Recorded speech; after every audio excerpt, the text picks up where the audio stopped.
As each regent calls his dominance into the darkness, every challenger listens carefully for signs of weakness.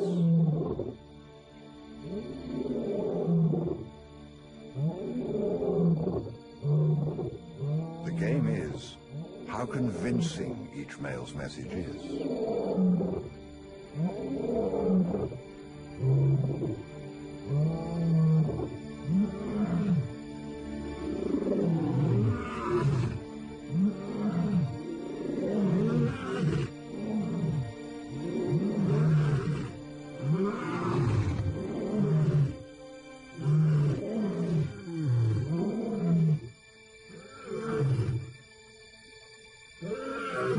He will charge in and fight, steal, growl away any dissension in a display designed to roar confidence. But don't be fooled. This is not all for show. They clash like gladiators, and that they are. Warriors of an ancient realm 3.5 million years old. When two masters battle for the spoils, anything can happen. They are the epitome of raw power. They are the symbol of raw Africa. Africa, when 1 million lions roamed from coast to coast and ruled the savannas. As he patrols his land, he has one mission: to defend it for as long as possible. A single glance strikes fear into the hearts of those around. Today, these territories are as strictly held as ever.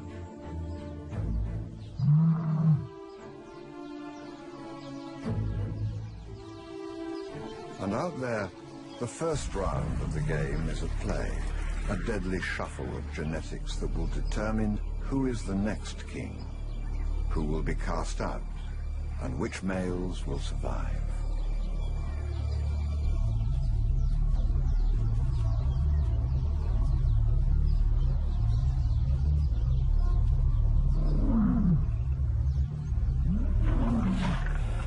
The 2.5-year-old has been isolated from the pride, his own pride. Today, his own fathers are driving him out. His only sin was to develop the beginnings of a mane.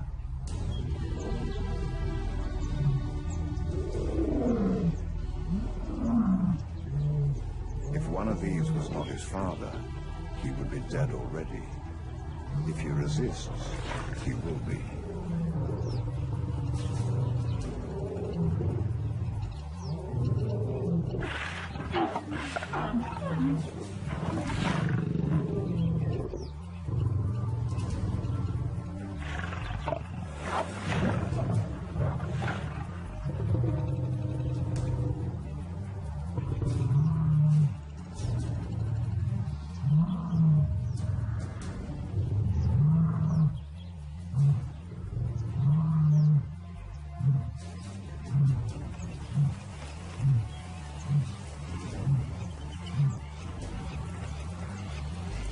Betrayal by his own blood may be confusing to him, but this is an ancient rite, the casting out of young males into a world of unknowns, a world where he will either make it or die. Decisions today will determine who survives to be king, and what genetic material is destined for failure. To understand what it takes to be a survivor, we have to rewind every success story and follow the bloodlines of strength. It is the life lived by claw and tooth, but for male lions, the puzzle is in the numbers. Lions are born in equal numbers, males to females, a tumbling mess of small bodies born roughly the same time in a pride, courtesy of the magic of the synchronicity of their mothers' body cycles. Their nurseries of almost same-aged cubs and equal genders make for a very social upbringing.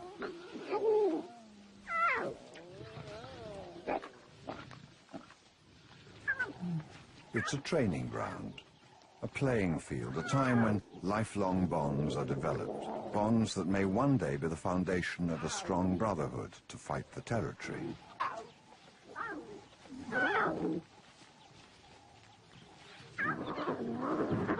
For now, soft mouths bite and gentle paws slap out. At this age, any young male that is more adventurous will attract accidents.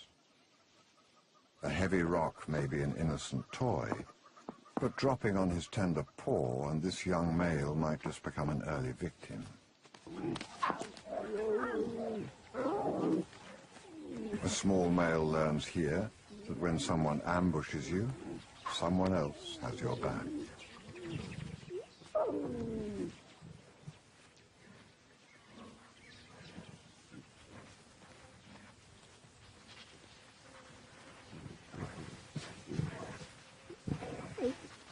Soft fur protects them from needle-sharp teeth.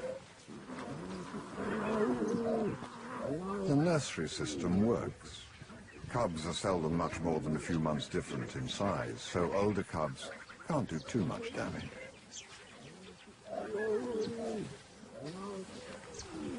The danger now is that cubs can sometimes get picked on and played to exhaustion. It seems as though mothers have developed a surprising protectiveness to male cubs in particular, perhaps understanding that the odds are already stacked against them. So ironically, because of this protectiveness and perhaps a more robust style of playing, little males slightly edge out the female cubs. By 3 months, male cubs often outnumber their sisters.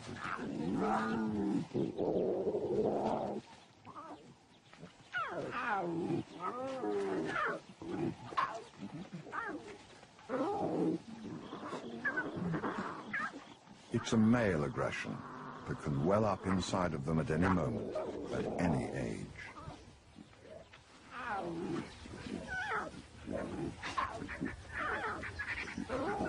A fully grown female collapsing at the wrong time on a cub 1/10 of her size might be the end of him.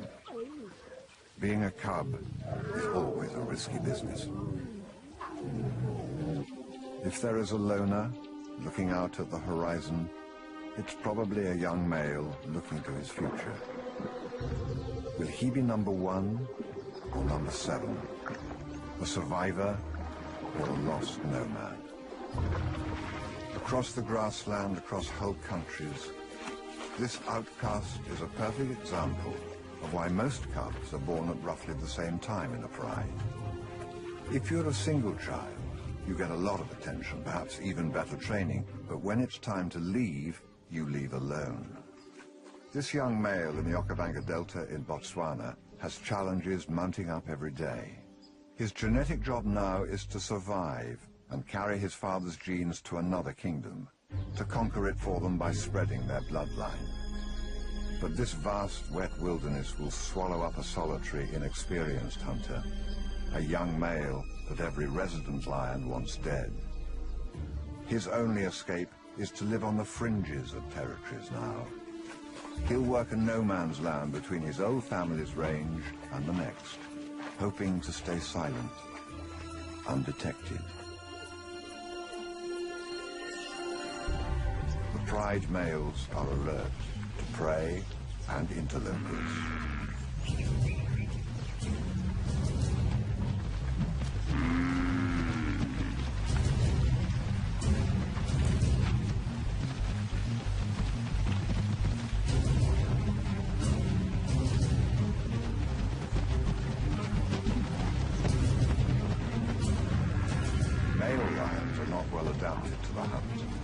Their manes are territorial flags, not camouflage in the long grass. So when the herd breaks away, the buffalo target the dark-maned male. It's like a deadly hit and run. A sharp thrust into the side punctures a lung.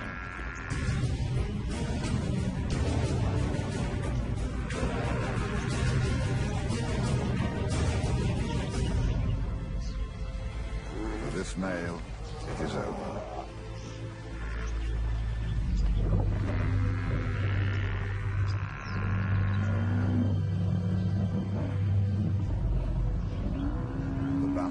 rages on, its combatants oblivious to the fallen male, and also to the young castaway watching the family he once was a part of. As they chase down and wrestle a buffalo to the ground, for a feast at which he would once have been a favored guest, now he can only watch.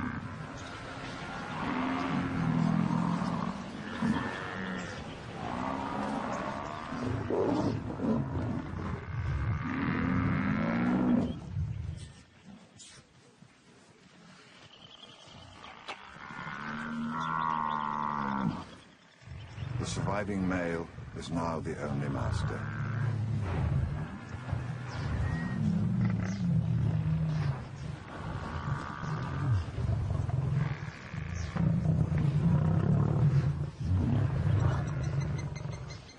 This is how the young nomad will eke out his small living. He will wait for the family to cause chaos, and for them to become too engaged in their own more immediate business to take notice of him. The water has always been an uncomfortable place for him. All cats tackle the dark waters with caution. Crocodiles use it as their hunting ground.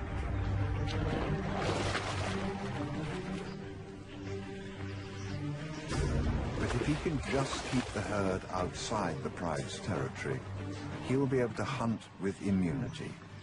If he manages this badly, though, and they turn back into his father's land, the opportunity will have been lost. He sets up a one-lion blockade, though not with much confidence. If he can frighten the herd away with a roar, he will have a little more time. But roaring will definitely attract his father, so he does something quite sneaky. He almost whispers his roar to the buffalo, making sure it doesn't reach the pride. But then, an opportunity he could not have predicted. A buffalo calf was born during the chaotic chase and crossing.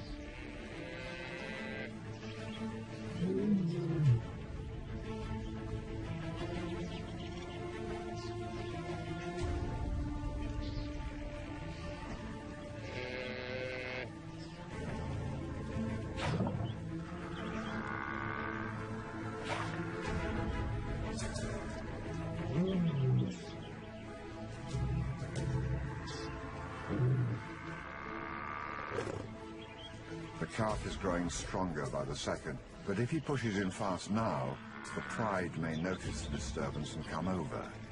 If he waits, the newborn might stand up and disappear among the protected legs of the herd. It's a tightrope of risk and reward.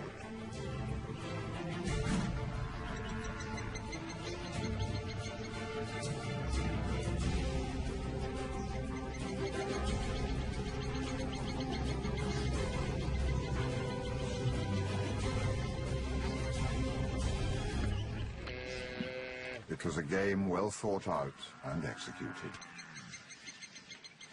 Virtually under the nose of his new nemesis, his own father. Buffalo hunting is a skill he might just develop as his speciality. So will this be this young male's future? Condemned to a life of loneliness and high risk? Or will this young cub break away with his siblings when his time comes? Most nomads don't have to leave in ones or twos like the buffalo hunter. Sometimes strong bonds formed by cubs playing make the young females leave with their brothers and cousins as a whole teenager group. It happens suddenly when the regent turns on them, foaming at the mouth and shooting looks of threat and dismissal.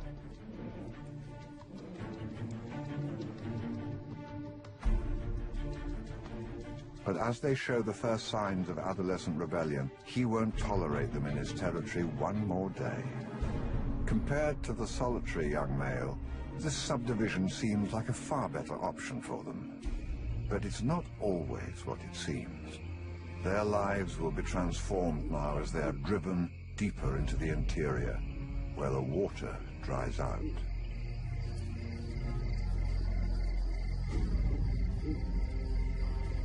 lions lose condition fast. Ironically, their strength in numbers is now their weakness. Further from the water, prey is scarce. A fully grown impala antelope lasts under 12 seconds and is devoured so fast that any latecomer gets nothing at all.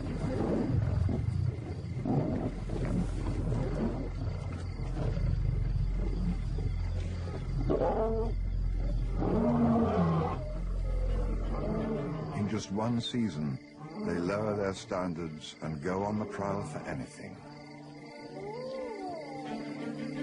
Even a 5-day-old elephant carcass, reeking of hyena and vulture stench, is attractive. Attractive enough.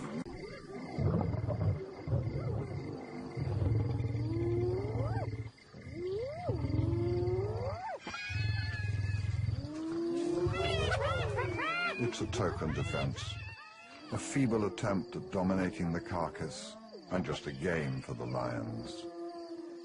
The meat is too far gone, rotten beyond a stage that even these wanderers can tolerate.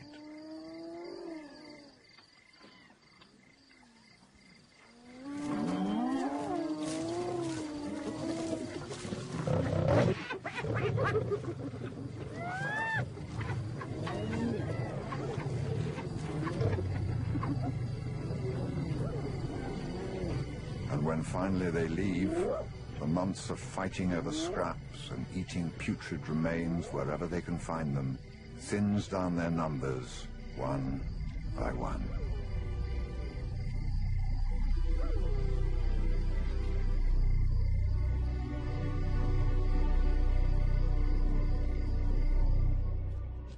Day after day, they weave their way through life into ever-increasingly dry country. Fate cast these youngsters out at just the wrong time of the year for them, into the dry season when the searing heat drains the last moisture from their bodies.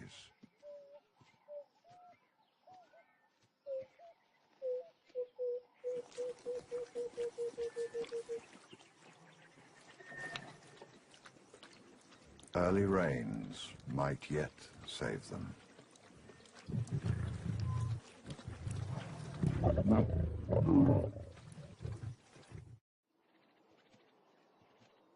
Of the original 12 nomads in this group, only 3 will make it through the first season.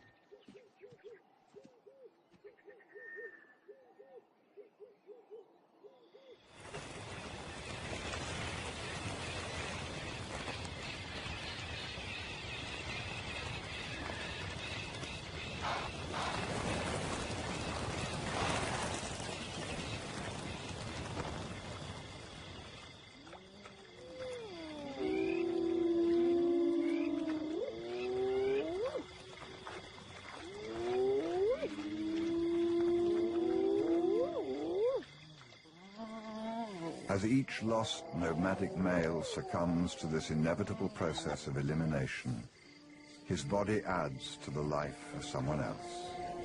It is the harshness of this incredible system that makes it so beautiful. The success of Africa is in its elaborateness, its balance of life and death, its harmony. For every dark shadow, there is a shaft of light, a prize for those who want to reach for it. Of all the stages of males' lives, this nomadic phase is the one that most determines their fate. Those lost wanderers that make it out of the wilderness will be hardened and beaten, but alive, the ultimate survivors ready to rule. And which will he be? A lost loner or a nomad in a group whose success seemed assured, but became victims to competition? This system of expulsion seems unfair, and even an instinct that works against their own survival, against the future of all lions. Some prides, like this one that lives along a river hundreds of lion territories to the north in East Africa, hold their grown cubs in the family a little longer, perhaps too long. A large female is keeping a secret and no one notices. She's been hunting with the pride at night and sneaking off during the day. Actually, she has 3 secrets, all 10 days old, hidden a good distance from the hunting grounds in the dense bush of a small river. She has given birth to cubs out of sync with her sisters, so she has to be more attentive. She can't add her cubs to a nursery like they all did, and she often has to miss out on the hunt. At this time of the year, zebras and wildebeest are heading south and close to where the cubs are hidden. She must conceal them, and she has to do it alone.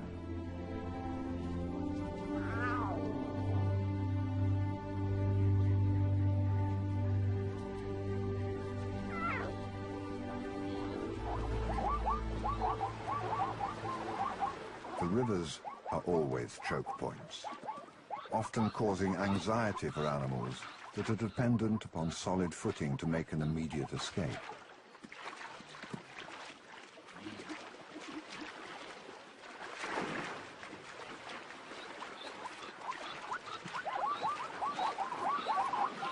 Predators know these vulnerabilities and often listen for the splashes of water and frantic calls of their prey as family members get separated and they lose focus on their surroundings.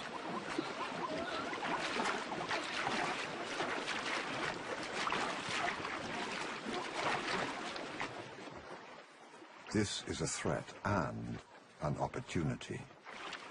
Zebras have sharp hooves and the herds bunch together in the thick bush at these crossings.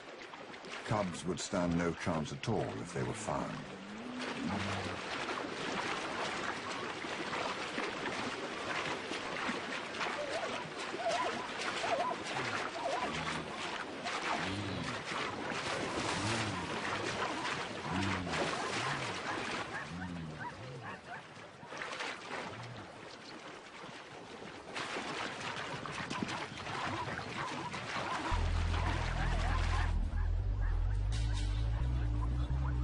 But she missed out on last night's kill, and so she takes a calculated risk as the herd moves away from the den site.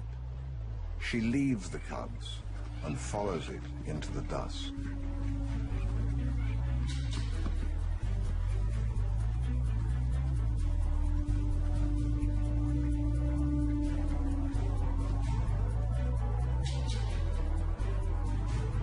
The further into the night they move, the better it is for the solitary nocturnal hunter, disguised in the grass, hidden by the noise and the darkness.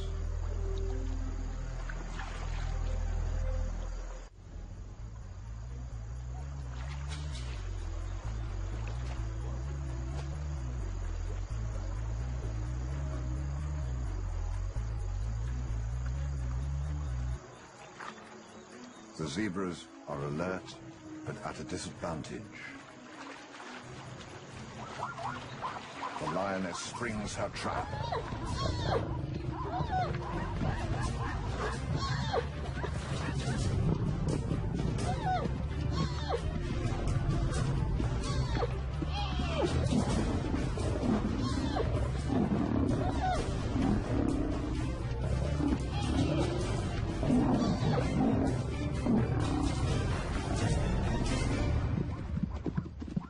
Her near success drives her to follow on and hunt into the herd even further and further over the plains, chasing the zebra, testing their strength.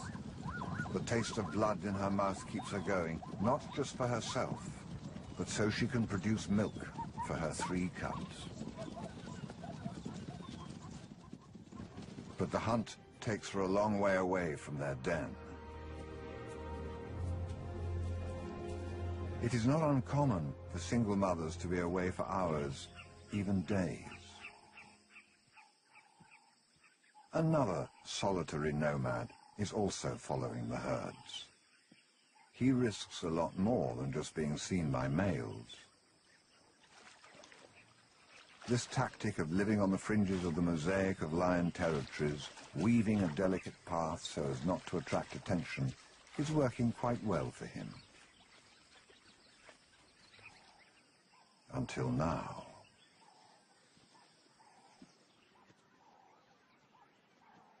By following the zebras and not paying enough attention, this young male has walked into trouble. The large females pried from the river. The adolescents are out just spoiling for a fight.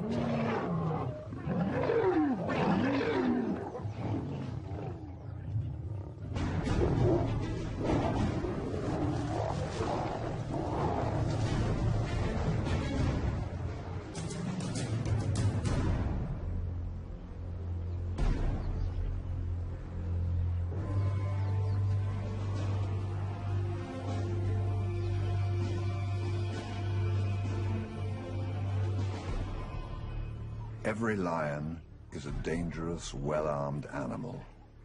Sometimes it's more effective just to injure your opponent quickly and let him go. A single nomad's vulnerability is that a gashed thigh will lead to infection, forever putting him out of the game. The young males have numbers in their favor and for some reason a free pass to stay a little longer in the pride.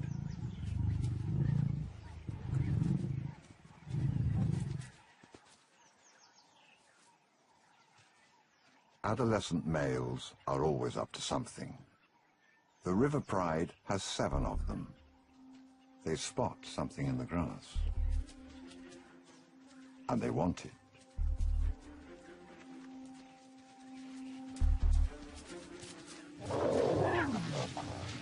A 10-day-old cub. The cub has strayed from the riverbank while its mother was out hunting zebra. This fragile being, new to the world, has never before seen a fully grown lion other than his benevolent mother. This rough and tumble must be totally confusing.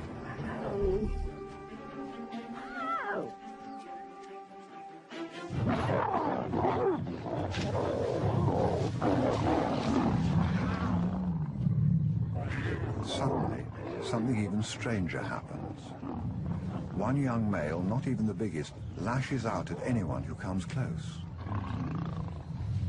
and takes possession of the disorientated cub. Even though he's years older, he approaches the cub with a soft mouth reminiscent of cubs at play, but with a force that is barely restrained.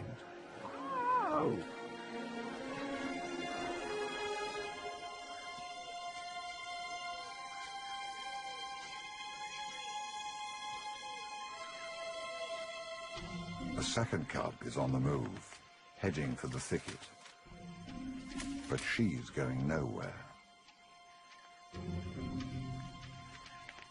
Everyone is now interested in these tiny lions.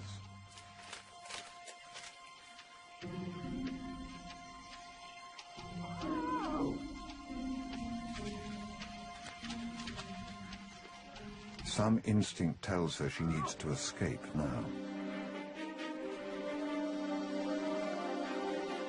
The mother is on her way home, blissfully unaware.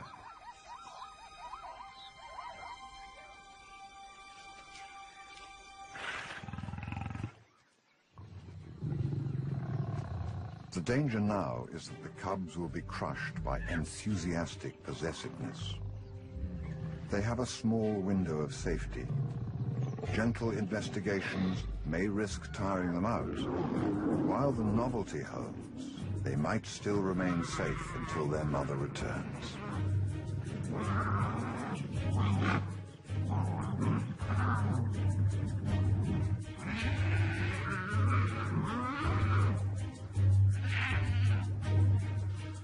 With this much tension, something is going to break.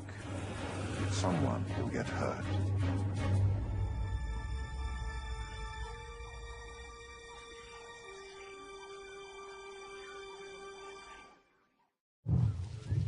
Instead of getting bored with their playthings, The older cousins get even more worked up. The caretaker male fights off anyone who touches his cub and crushes the little body under him.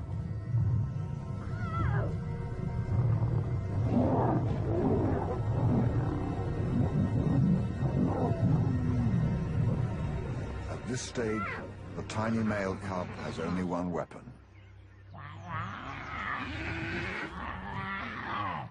Attitude. It holds them at bay for now.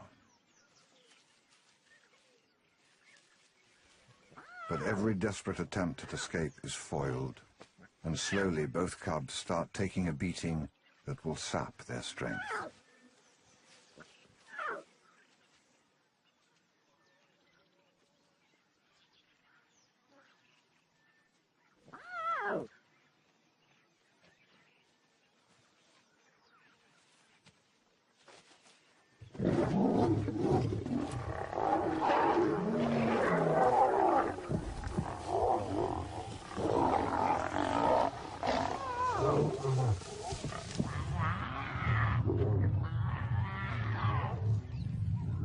Over the next 5 hours, 2 of the 3 cubs are played with, bitten, and fought over. And while the one possessive male keeps trying to rescue one cub for himself, it is getting rougher each time. So far, though, possibly because of a thick winter coat of fur, the sharp teeth and claws of the adolescents haven't caused any serious damage to the cubs. She's still a long way off. This constant violence will break the back of their spirit and sap their will to continue. The cousins will have committed infanticide. But then fate selects once again. In their determination to escape, the cubs overshoot their original hiding place straight into the river. It's a fortress of thorns, and the steep bank prevents the males from getting to the cubs. But down below, the weakest just manages to hang on without slipping down into the cold water.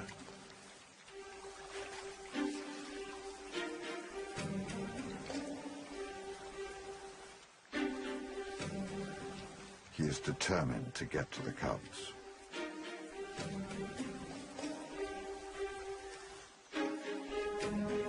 Life hangs by a thread.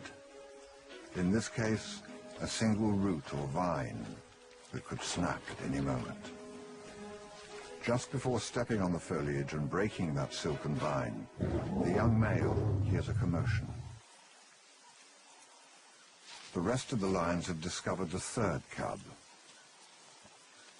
Whether it's curiosity or possessiveness, he's desperate to get to the third cub and either claim it as his prize or stop the others from claiming it as theirs. In the afternoon, the play turns more serious, darker.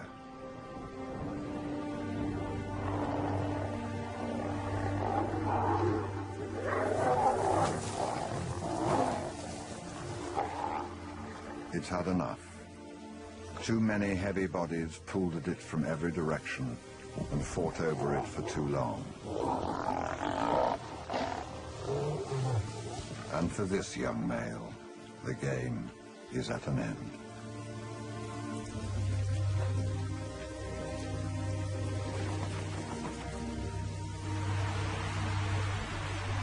The rain further upstream turns the river cold. It starts to rise, flooding steadily towards the thicket, where the 2 survivors lie entangled in the undergrowth, already half submerged.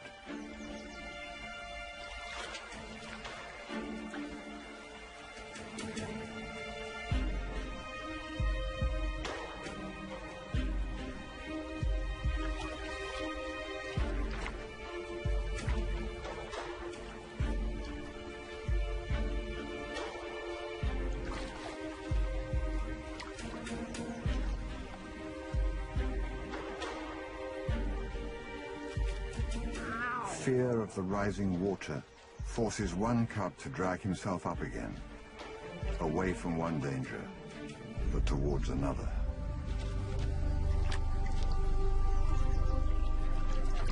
The second cub barely has the strength to move. He clings desperately to twigs and vines, but as he struggles, more of the soil that anchors his precious lifeline is washed away beneath him.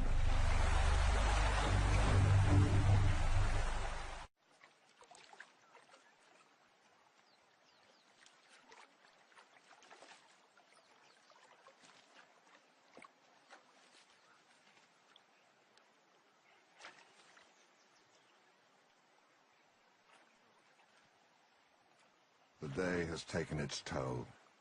She has no energy left. But then, suddenly she finds the strength from somewhere. Her mother is back. She must quickly move the one cub she has found to higher ground.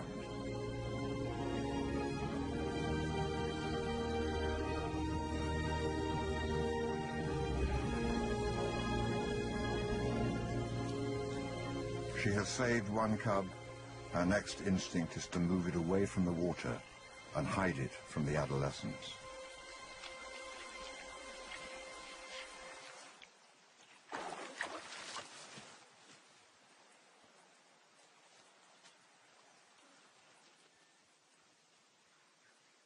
An impossible choice.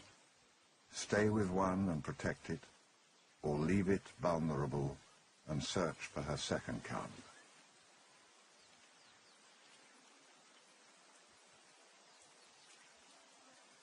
Especially while those males cannibalize one of her cubs right in front of her.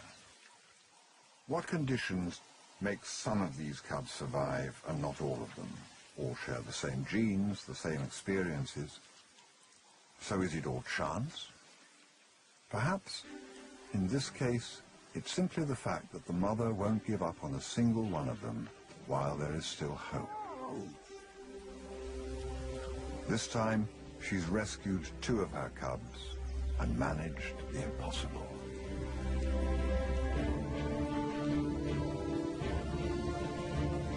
But this is exactly why young males are thrown out of the pride at a certain age. They start to cannibalize the very core of the family itself, its future.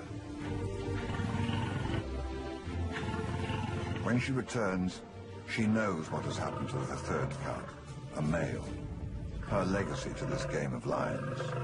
She can smell how his story ended. But as she approaches, growling her anger, her loss, her displeasure, she sends a more defining message, that the 7 adolescents' time as family members is over.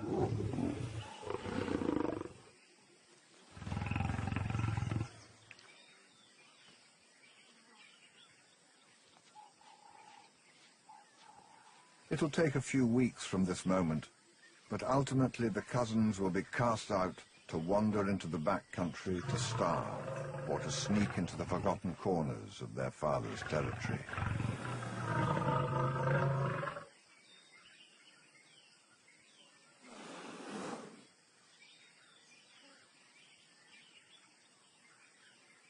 Only one of these 7 males will make it to adulthood.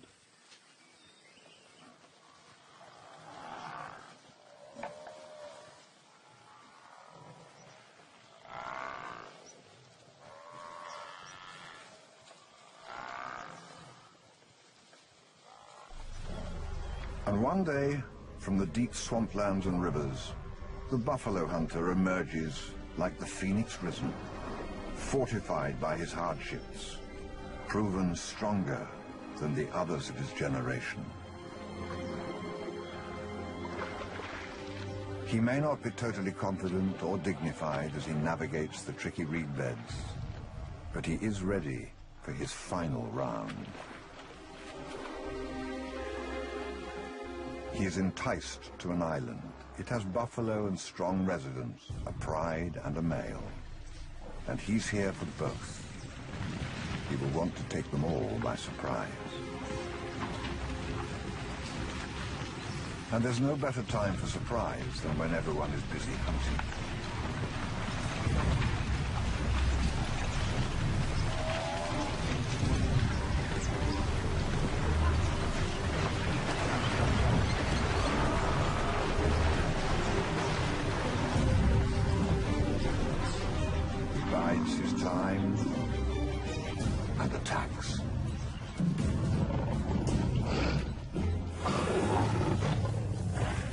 culmination of his lessons. A direct, confident attack, no compassion for his victim.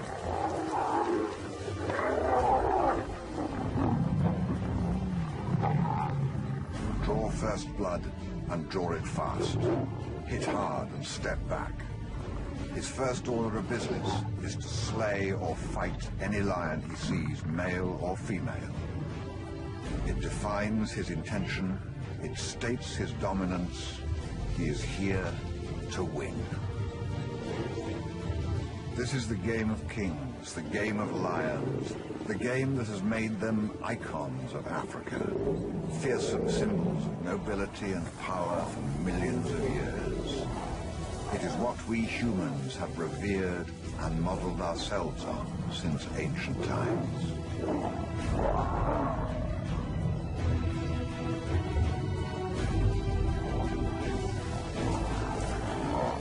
Finally, with the dominance declared and won, the throne claimed, females gathered around him, the game has one final hurdle.